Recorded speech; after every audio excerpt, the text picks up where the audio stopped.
Next point is accounting is a language of business. अभी आपको लिखना नहीं है क्योंकि यहाँ पे आपको मैं समझाऊंगा, यहाँ पे आप थियोरिकल वैल्यू उसमें वैल्यूज नहीं। ओके, तो now accounting is a language of business. इसका मतलब क्या है कि यहाँ पे जो भी आपको एंट्री लिखनी है, जो भी आप एंट्री लिखोगे, अकाउंट्स लिखोगे, ओके, तो वहाँ पे सारे नाम्स क्या आएंगे? Purchase, sales, purchase return, sales return, land, building, machinery, expenses, income. So all the all these transactions involved, that is a land, building, machinery, सब ये होगा, परचेस होगा, सेल्स होगा। सो that's why it is called business language. Okay, तो business में आप बात करते हो तो किसकी बात करते हो? तो प्रॉफिट एंड लॉस की बात करते हो आप। ओके, एक्सपेंस की बात करते हो, इनकम की बात करते हो, एसेट्स की बात करते हो, लायबिलिटी की बात करते हो। Okay, so that's why it is called accounting is a language of business. तो ओके, तो अकाउंट्स में आप जो भी रिकॉर्ड करोगे, चाहे वो इनकम होगा, चाहे वो एक्सपेंसेस होंगे, चाहे वो आपके एसेट्स होंगे, चाहे वो आपकी लायबिलिटी होगी, लायबिलिटी यानी loan taken from the bank, तो बैंक से आप लोन लोगे तो बैंक का नाम होगा। तो यहाँ पे जो भी आप लिखोगे, it's called a business language. Okay, तो यहाँ पे यानी accounting itself is a business language. Okay, कि यहाँ पे आपको जो आप ट्रांजेक्शंस कर रहे हो प्रैक्टिकल लाइफ में, आप जो इवेंट्स कर रहे हो, okay, that event is recorded in books of accounts. Okay, तो ये क्या होगा? आपका जो भी आप रिकॉर्ड करोगे, events is recorded in books of accounts, that's why it is called business language. That's why it is called business language. तो यहाँ पे आप जो रिकॉर्ड करोगे, फॉर एग्जांपल कि आपने परचेस किया है गुड्स, तो आप रिकॉर्ड करोगे बुक्स ऑफ अकाउंट में। Example, suppose you have purchase goods of ₹10,000। Okay, so entry क्या होगी? That is a purchase account debit to cash account. Okay, तो ये क्या होगा आपका?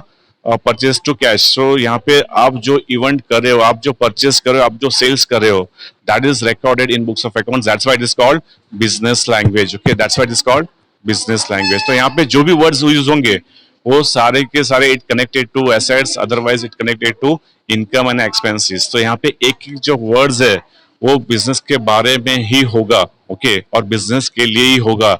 सो that's why it is called business language. Okay, next point क्या दिया हुआ है? नेक्स्ट पॉइंट, हाँ, अकाउंटिंग इज अ साइंस और an art. Okay, so accounting is science. अभी अभी साइंस तो आप पढ़े हो, ओके, 10 साल पढ़े हो आप science. Okay, what is science? आप लोग 10 साल साइंस पढ़े हो, okay, what is science here?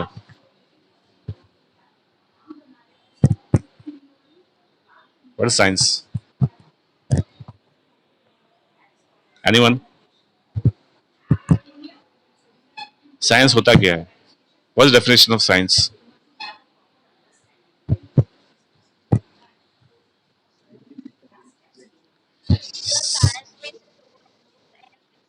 Yes, yes, yes.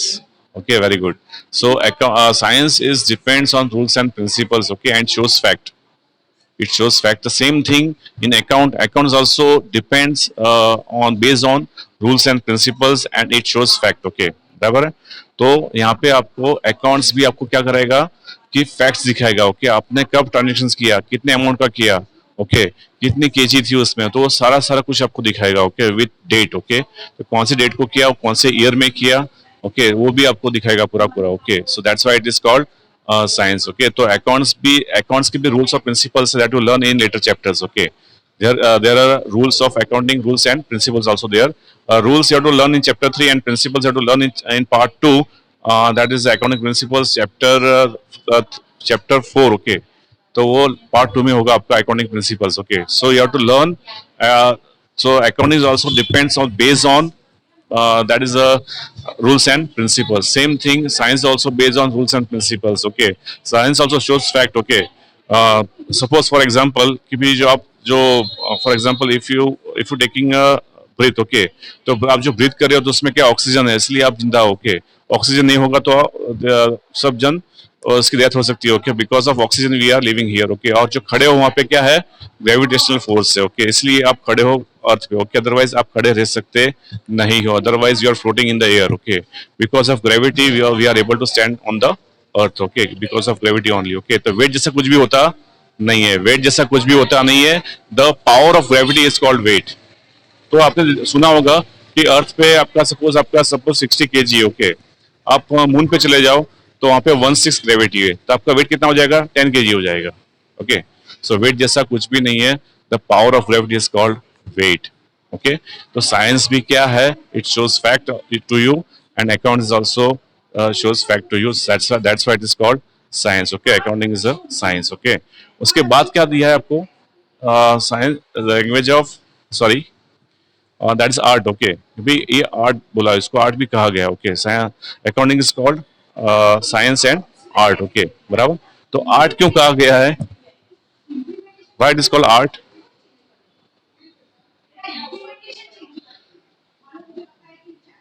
Art क्यों कहा गया? क्योंकि before 20 years there is no software, there is no computers, okay. 20 साल पहले कोई कंप्यूटर नहीं थे, आपके पास कोई सॉफ्टवेयर नहीं थे, ओके। तो क्या आप अकाउंट्स हाथ से लिखते थे, ओके। तो अकाउंट्स की जॉब किसको मिलती थी? Those who are expert in knowledge of accounts, and plus if there handwriting is very good then he will get the job. तो वहां पे 20 साल पहले अकाउंट हाथ से लिखते थे। तो जॉब किसको, माइक बंद करो तो बेटा आपके, तो किसको जॉब मिलती थी? कि जिसके हैंडराइटिंग अच्छे हो और जिसको नॉलेज हो अकाउंटिंग का, ओके। ये दो जन को ही जॉब अकाउंट्स की मिलती थी, बराबर है। तो ये दो जन को ही जॉब मिलती थी, अदरवाइज किसी को नहीं, जिसके हैंडराइटिंग अच्छे नहीं थे उसको जॉब नहीं मिलती थी, ओके। सो टू कंडीशन थी वहां पे, डिग्री डिग्री का कोई कनेक्शन था नहीं। If you 12 pass, 10 pass, BCom pass, etcetera etcetera, वो that is not concern about that. Just only 2 points are concerned, that is a accounting knowledge, and second one is that is your handwriting should be nice, okay, बराबर है। पर actually इसमें difficulty ऐसी है कि मेरे handwriting अच्छे नहीं है, ओके। सो मेरे को तो जॉब नहीं करनी, मेरे को सिर्फ अकाउंट्स पढ़ाना है, सो मैं चल जाऊंगा, okay. But now it is there is a software and computer, okay. Now because in each and every company they are using software, okay. तो यहाँ पे सॉफ्टवेयर यूज होते हैं, तो अभी आपको जो आपकी हैंडराइटिंग नहीं अच्छी नहीं होगी फिर भी आपको जॉब मिल सकती है। यहाँ पे जो पेन है वो जो आपको पेन आप यूज करते हो लिखने में, नाउ डे आने वाले सालों में तो अभी तो बंद ही हो गया है पेन यूज करना ऑफिस में, because everywhere there is a computer, okay. Pen तो शायद बंद ही हो गया है, पेन का यूज ही यानी बंद हो गया है, यानी यहाँ पे आपको जो भी करना है वो आपको कंप्यूटर पे ही करना है काम, ओके। सो कंप्यूटर भी आपको आना चाहिए, it is necessary for you, okay. तो वहाँ पे जैसे वर्ड है, एक्सेल है, ये तो सब बेसिक हो गया, ओके। इसके अलावा भी आपको और कुछ आना चाहिए, क्योंकि now days in office in business there is a computer is use, okay. So वहाँ पे तो पेन अभी यूज करना ही बंद हो गया है। इवन साइनिंग जो होता है, आपको आप मॉर्निंग में जाओगे जैसे कंपनियों में, okay, suppose if you are doing job, okay, तो वहां पे आपको पंचिंग करना होगा, जो फिंगरिंग करना होगा, तो वहां पे भी आपको साइन नहीं करनी। तो पेन तो ऑलमोस्ट बंद हो चुका है।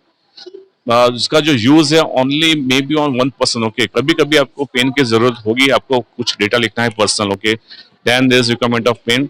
अदरवाइज पेन का जो रिक्वायरमेंट है वो बंद ही हो गया है, okay. 99% we are using doing work on computers, okay.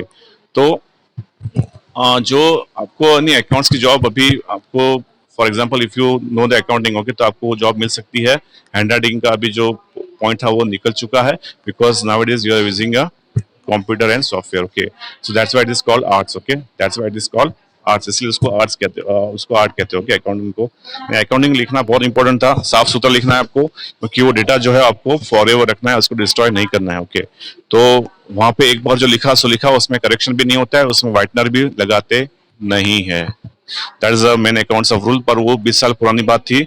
Now it is we are using software, okay. So बात अभी खत्म हो चुकी है। नाउ नेक्स्ट पॉइंट इज क्या दिया है हमने को यहाँ पे?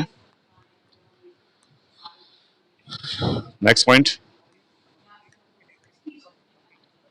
या characteristics of accounting information, okay. तो यहाँ पे जो अकाउंटिंग की कैरेक्टरिस्टिक्स है, ओके, क्वालिटी उसकी उसकी बात करें अपन, ओके। सो फर्स्ट पॉइंट क्या दिया हुआ उसमें? फर्स्ट पॉइंट क्या है?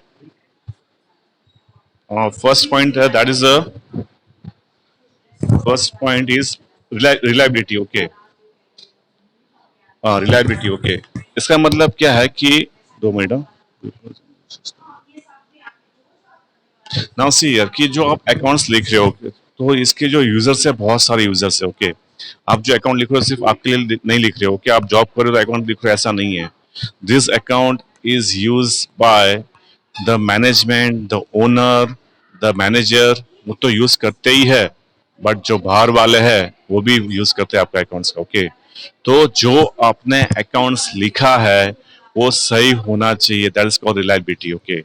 जो आपने अकाउंट्स लिखा है वो 100% सही होना चाहिए, वहां पे गलती नहीं होनी चाहिए। ओके, इंटेंशनली आपको गलती नहीं करनी है, because sometimes the owner is interested to make some fraud in that. Okay, अभी होगा क्या कि जो ओनर है उसको टैक्स जो है वो कम पे करना है, so he always bother about tax. Okay, जहां पे अच्छा प्रॉफिट है तो वहां पे आपको इनकम होगी, अच्छी इनकम होगी, and when there is a good income there is a chances of paying more tax. Okay, so the owner of that business always concerned with the tax. Okay, तो जो ओनर है उसका वो always रहेगा pressure की भी आप entry डालो, गलत एंट्री डालो, पर वैसा नहीं करना है। Okay, when there is a bill there is a entry in books of account, when there is no bill there is no entry in the books of account. That is the main fundamental of the accounts. Okay, आपके पास bill है तो entry करनी है, bill नहीं है तो entry नहीं करनी। Okay, that is the main fundamentals of rules of accounts. Okay, तो वहां पे आपको जो बिल है तो एंट्री करनी है, बिल नहीं है तो एंट्री नहीं करनी, आपको फ्रॉड नहीं करना है। क्योंकि होता क्या है कि when you increase your expenses, okay, the profit will be reduce. Okay, जैसे ही आप आपके एक्सपेंसेस इंक्रीज करोगे वैसे ही क्या होगा, आपका जो प्रॉफिट है वो डाउन चला जाएगा। So your manager, otherwise your owner is always interested to show the more expenses than actual. Okay, is always interested to show the more expenses than actual. Okay, तो आपका प्रेशर थोड़ा रहेगा कि भाई ये दिखाओ एंट्री, वो खर्चा दिखाओ, वो खर्चा दिखाओ। ओके, उससे क्या होगा, उससे प्रॉफिट कम हो जाएगा। बट आपको ऐसा नहीं करना है, जो है वो ही लिखना है। When there is a bill there is a entry, when there is no bill there is no entry in books of accounts. Okay, तो आपको जो भी अकाउंट लिखना है वो सही होना चाहिए, ट्रस्टवर्दी होना चाहिए, और सामने वाला जब पढ़ता है तो उसको लगना चाहिए कि नहीं भाई अकाउंट से पूरा जो लिखा है वो सही है, उसमें कोई गड़बड़ नहीं है। उसके सपोर्टिंग बिल्स और vouchers must be there. Okay, without voucher there is no entry. अभी होता क्या है कि बहुत सारे एक्सपेंस होते हैं। एग्जांपल, जैसे कोई ऑफिस में आपका कोई कस्टमर आया तो उसको आपने चाय पानी नाश्ता खिलाया, ओके, तो उसका जो आपने कैश पेमेंट किया तो उसका वाउचर बना दो, सपोर्टिंग वाउचर बना दो, और जो खर्चा हुआ वही लिखना है, आपको एक्स्ट्रा एक्स्ट्रा उसमें इंक्लूड करना नहीं है। ओके, सो जो भी एक्सपेंस कैश में होते हैं तो कैश में बिकॉज होते ही है, बिकॉज आप suppose you are purchasing a bottle of ₹10, okay, for Pepsi. Okay, तो उसको आपको कैश ही पे करना पड़ेगा गल्ले वाले को। ओके, तो गल्ले वाला चेक लेने वाला नहीं है। ओके, तो उसको आपको कैश ही देना पड़ेगा। तो कुछ एक्सपेंस ऐसे होते हैं कि वो कैश में होते हैं। ओके, बट उसका जो एंट्री आपको परफेक्ट लिखना है, वहां पे आपको प्लस माइनस नहीं करना है, और जो आप एंट्री करोगे दैट शुड बी ट्रस्ट वर्दी। ओके, तो वहां पे आपको कुछ चेंज करना नहीं है। ओके, जो है वही लिखना है। Okay, so account should be trust वर्दी, अकाउंट शुड बी ट्रस्ट वर्दी, तो that is called reliability. Okay, that is called reliability. तो ये क्वालिटी है अकाउंट्स की कि जो लिखना है वो आपको सही लिखना है, उसमें गड़बड़ नहीं करनी। इट शुड बी रिलायबल, जो आपने लिखा है वो सही लिखा है, वहां पे आपने कोई गड़बड़ की नहीं हो। इससे अकाउंट शुड बी रिलायबल, तो वो रिलायबल होना चाहिए। सो that is the first quality of reliability. Okay, second क्या है, नेक्स्ट वन, नेक्स्ट वन क्या है, रीवैलेंस। ओके, हाँ, रीवैलेंस। ओके, सो फर्स्ट था अपना रिलायबिलिटी था, ट्रस्टवर्दी होना चाहिए। Okay, second one is relevance. Okay, अभी क्या होता है कि रीवैलेंस का मतलब क्या है कि जो भी अकाउंट्स पढ़ता है आपका, ओके, जो भी आपका अकाउंट्स पढ़ता है तो उसको समझ में आना चाहिए। Okay, 2 minute.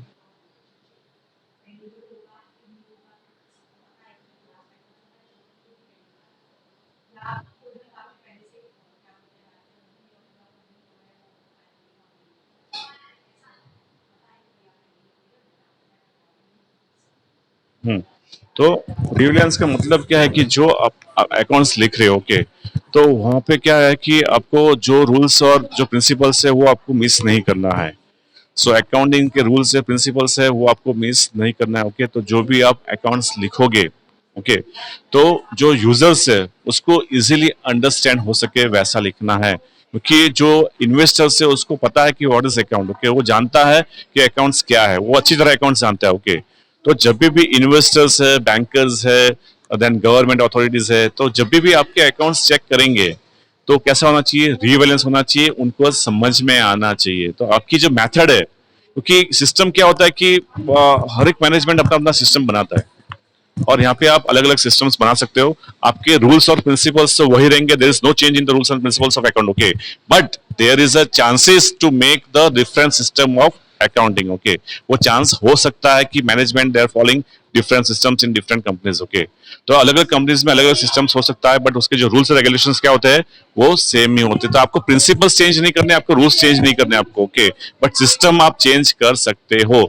एग्जाम्पल जैसे आपने कुछ फॉर एग्जाम्पल आप जो छोटे एक्सपेंस होते हैं, ओके, फॉर एग्जांपल कोई कस्टमर्स आपके आया, उसको आपने चाय पानी पिलाया, प्लस आपके जो डस्टबिन आप परचेस किया आपने, तो डस्टबिन का भी कोई सेपरेट अकाउंट ओपन होता नहीं है, वो जाता है मिसलिनियस एक्सपेंस में जाता है।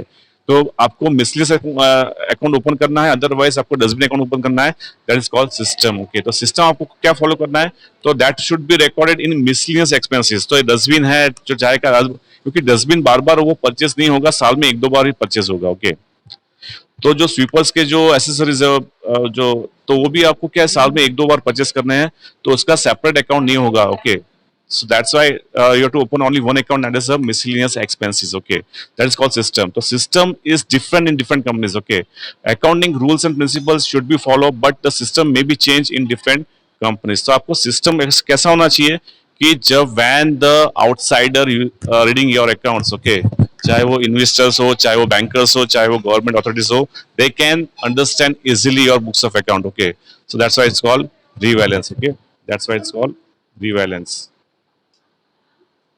सो आपका जो अकाउंट्स होना चाहिए कैसा होना चाहिए, रीवैलेंस होना चाहिए। सो time is 48, only 2 minutes left. Okay, तो आपका जो बुक्स ऑफ अकाउंट है वो क्या होना चाहिए, क्या हुआ,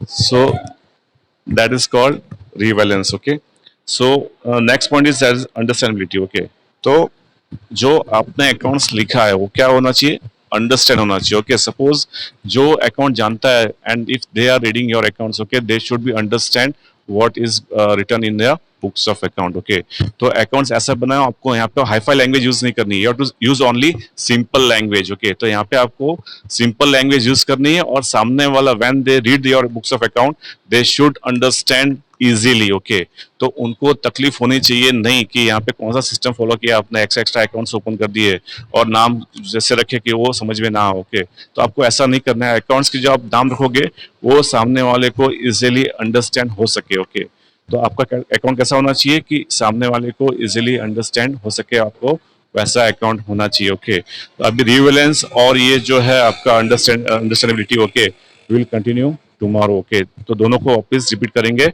और उसके बाद आगे जाएंगे। नाउ आज जो मैंने चलाया, किसी को डाउट है वो पूछ सकता है मेरे को। आज जो मैंने आपको चलाया उसमें कोई डाउट